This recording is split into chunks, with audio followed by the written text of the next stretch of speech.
It's very simple to watch the Cleveland Browns right now come to the conclusion that Brock Osweiler is a better quarterback than Deshaun Kaiser is more NFL ready than Deshaun Kaiser, even though Deshaun Kaiser is probably better at this juncture in the NFL career.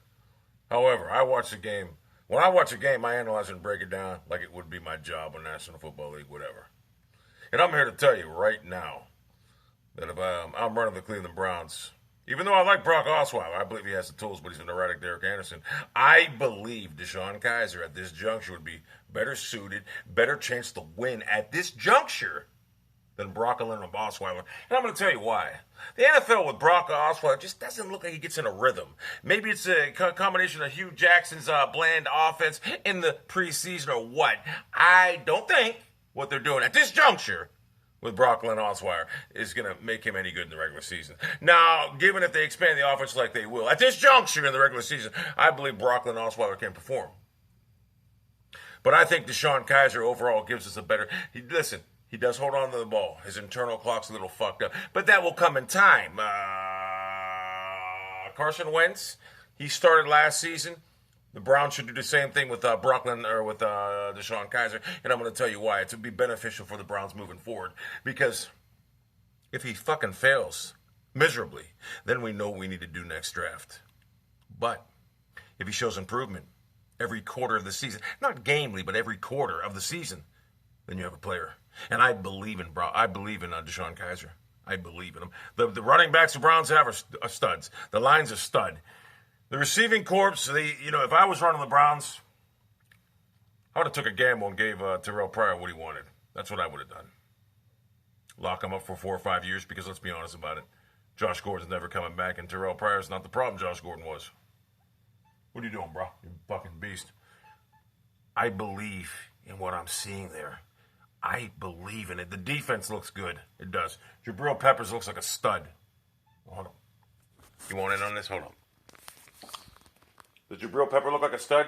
Well, whine if he does. See that? Does Myles Garrett look like a stud? Whine if he does. What is that? What are you doing? Huh? Spooked up by seeing himself. Look at his fucking eyes. Look. He's scared. He's a fucking psychopath. That cat's great. But the Browns defense looks like it's no joke. Receiving core is a little bit small. Corey Coleman, will he make an impact this year?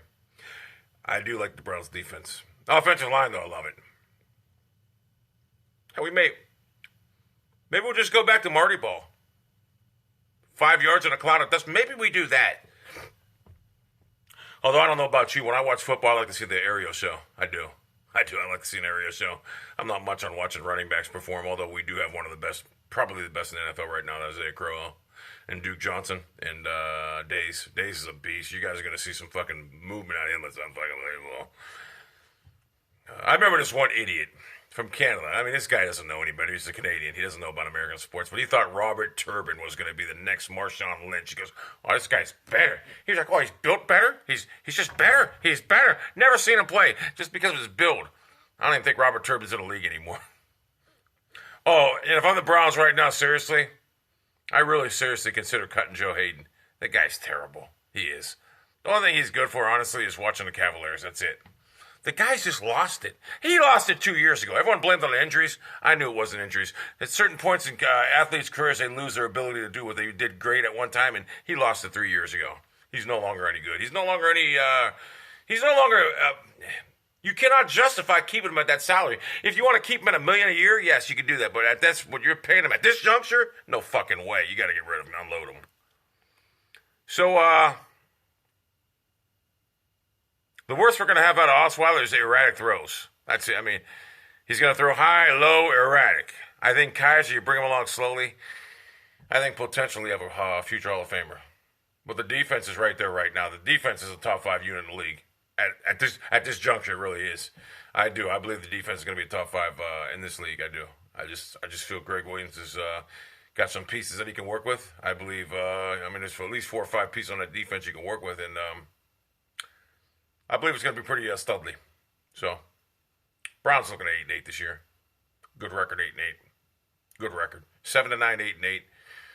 6-10 is a down year, and at that juncture, you may want to start considering getting rid of Sashi Brown and Nah, I'd never give her to Sashi Brown. Sashi Brown's a fucking beast. Much like myself.